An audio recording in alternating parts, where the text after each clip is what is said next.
I'm going to tell you about one of my cases. And then in the lectures in the future, I will tell you about individual cases I've worked and investigated that absolutely, without any question, establishes there is a conspiracy and infiltration into the lower levels of the government all the way to the White House. And this is the John Van Meter case. On Halloween 2004, John Van Meter, a woodsman from Wisconsin, had attended a conference in Sonoma County, California. And after the conference, he was driving home, and he saw 5 or 6 automobiles, black automobiles, with people in them, driving into the woods. He did a U-turn and came back, and a safe distance from what was taking place, he could see a fire.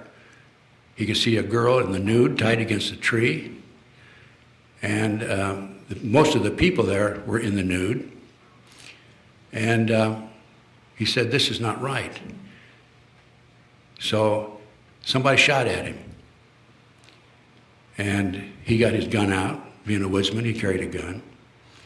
And he shot back. Long story short, he shot and killed 4 of them, broke up the ceremony, and rescued the girl, carried her over and put her in the car. The others scattered, and he chased the leader into the woods and shot and killed him. Okay, he had a pretty exciting evening that night, didn't he? He looked at the body of the leader and took a card out, a little business card out. And on the back of it was a 202 area code. The next day he called, and a female answered, Federal Bureau of Investigation. The next day he called, and the line had been disconnected. And when he was chasing the leader through the woods, they had a running conversation, and the leader said, we have the police and the FBI in our hip pocket here. If you kill me, you'll live in a 10 by 10 cell the rest of your life.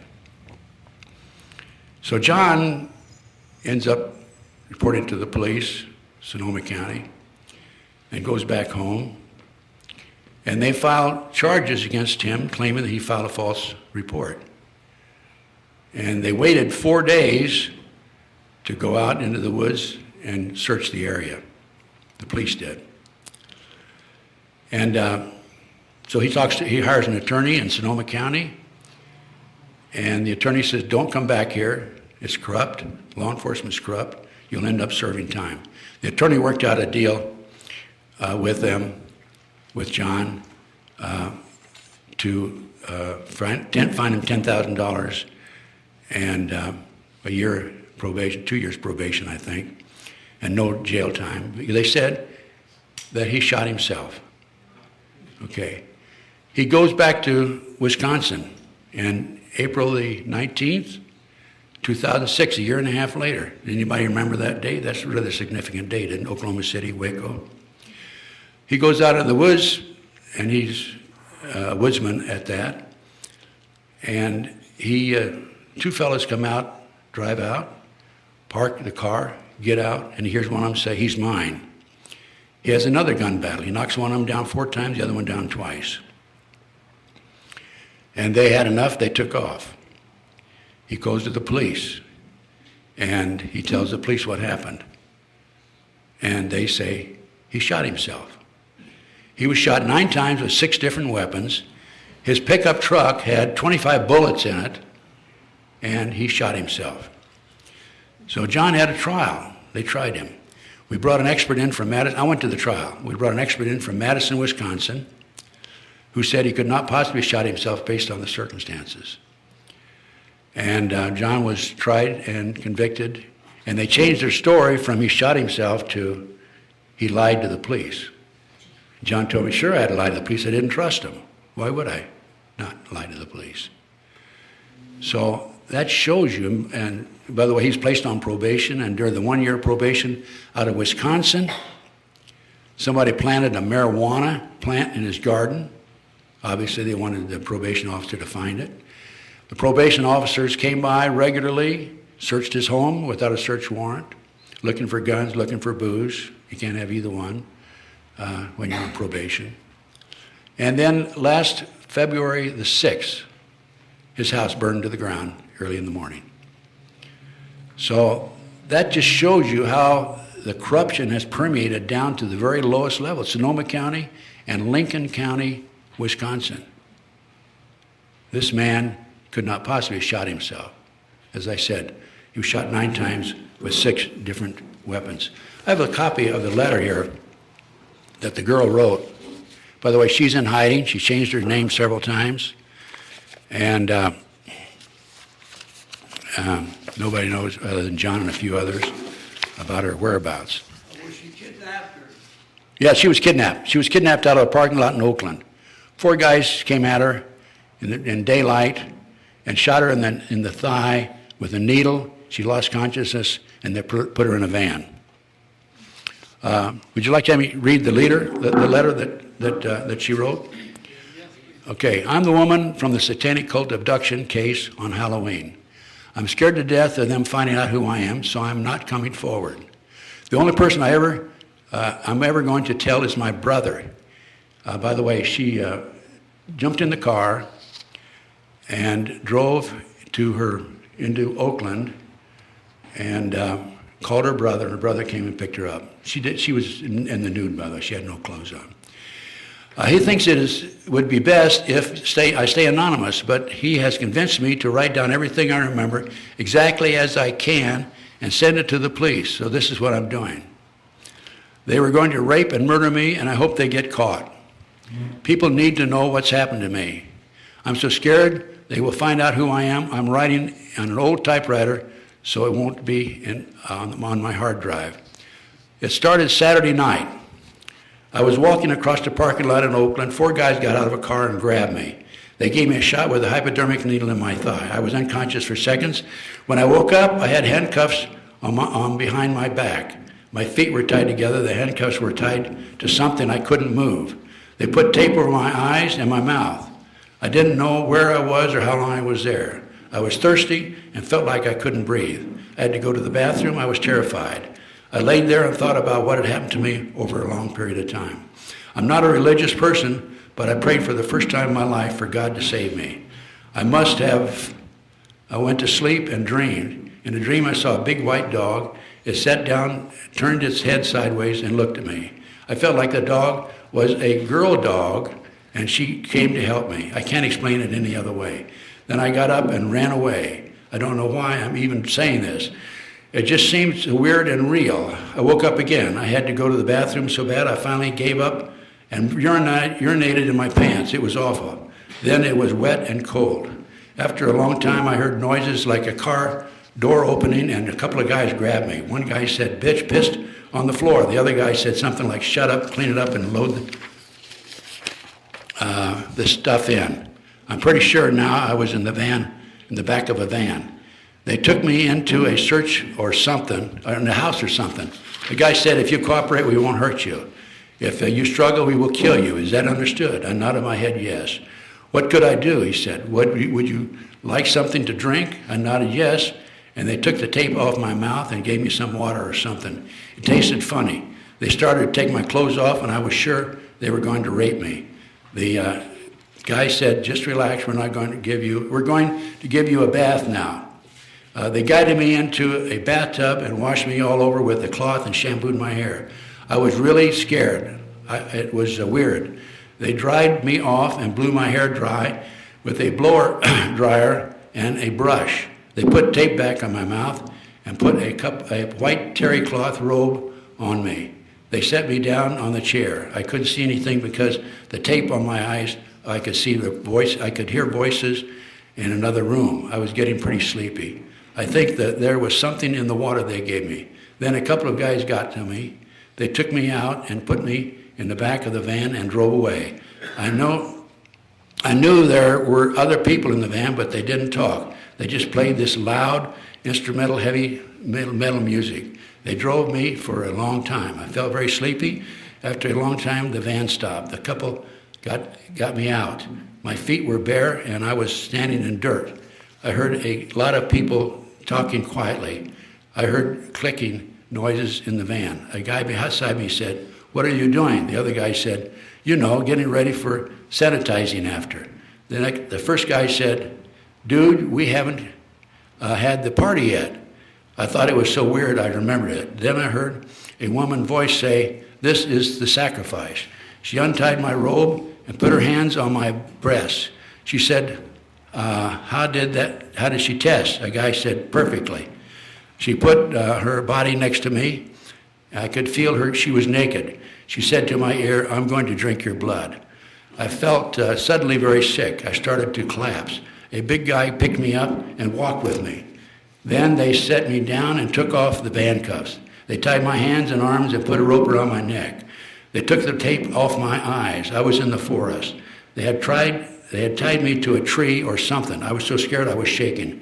I knew I was going to die. 4 naked women walked to me. One was wearing chains with rings in her nipples, and she had a big knife. She ripped the tape off my mouth and touched my breast with the knife.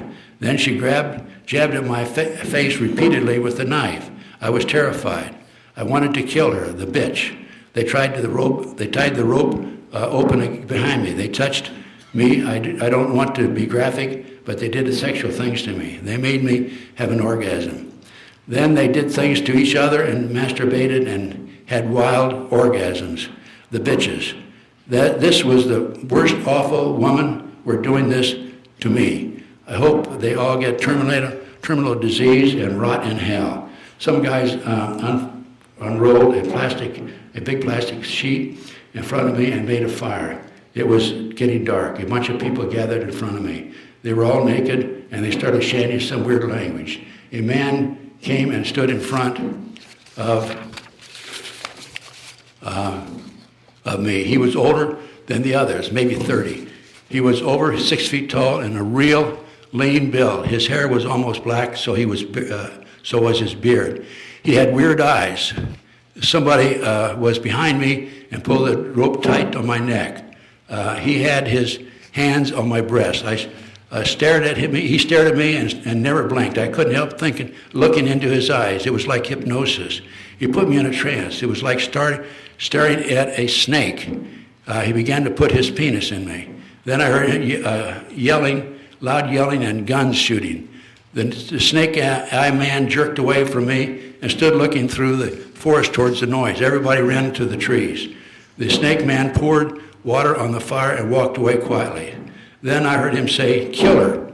A naked man came forward towards me with a knife. A man came running up with a silver gun and shot him right in the front of me. He was big and tall, old man, and he had a white beard. That's John Van Meter, by the way. That's the one that was tried. And he had a white beard.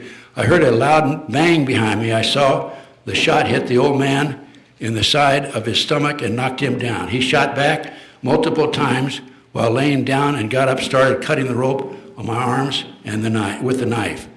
Somebody else shot at us, and the man shot back.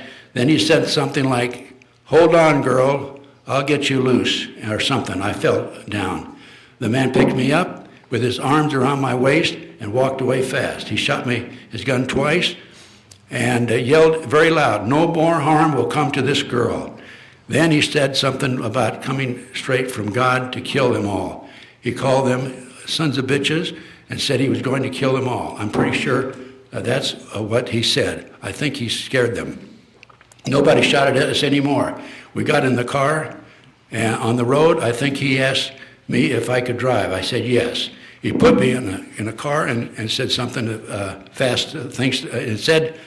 And he put me in the car and said some fast things to me. All I really heard was "Go home and stay anonymous." I couldn't believe he was wasn't going with me. I couldn't believe I was going to live when I was so sure I was going to die before. He wanted me to go, but I asked him, "Are you an angel?" end quote. I'll never forget his eyes. He had blood on his face, but his eyes glowed brightly blue, like they were fluorescent or something. He said, "No, but one sent me to you." He said, "Now go, I'll call the cops." and slammed the door. I hated to leave him. I felt safe with him. I don't know why he wasn't going to go with me. I drove as fast as I could. I almost ran off the road a couple of times. I don't know where I was. Even when I finally got to the highway, I went the wrong way until I realized where I was and turned around and went home. When I really got home, it was really late. I was still shaking and I had blood on me where the wounded old man carried me. I felt sick for him. I found out later that nobody would even knew I was gone. I couldn't believe it. I was hurt by it until I realized it was my own fault.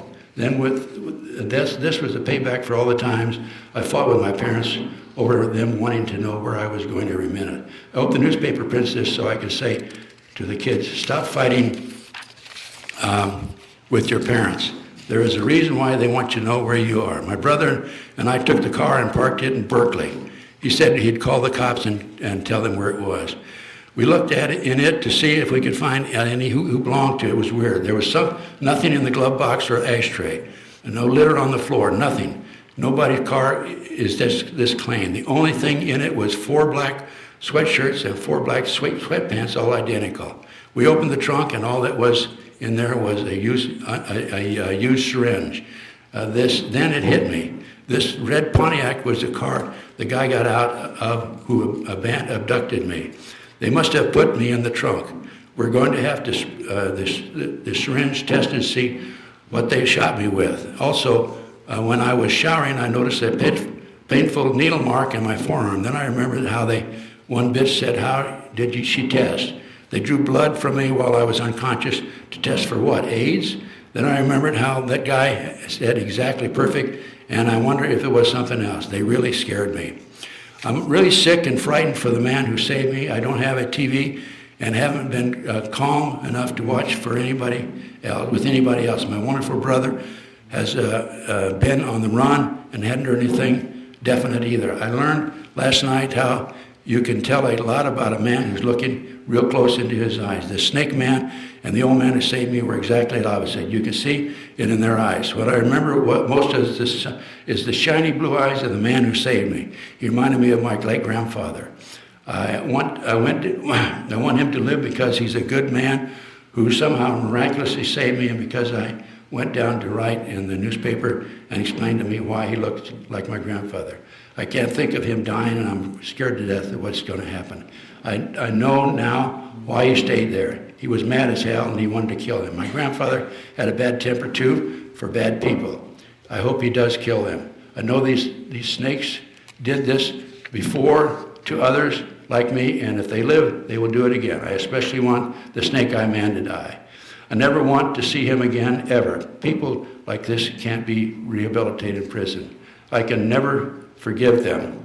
It took me all afternoon and all night to write this. I hope it makes sense to someone, whoever reads it. I had to take a lot of breaks before crying. The sun will be up soon, and it will be another day. My brother is leaving soon to mail this away from my home. I don't even want these snakes to know the zip code I live in. Then he's going out to the forest where I think I was to look for the man who saved me.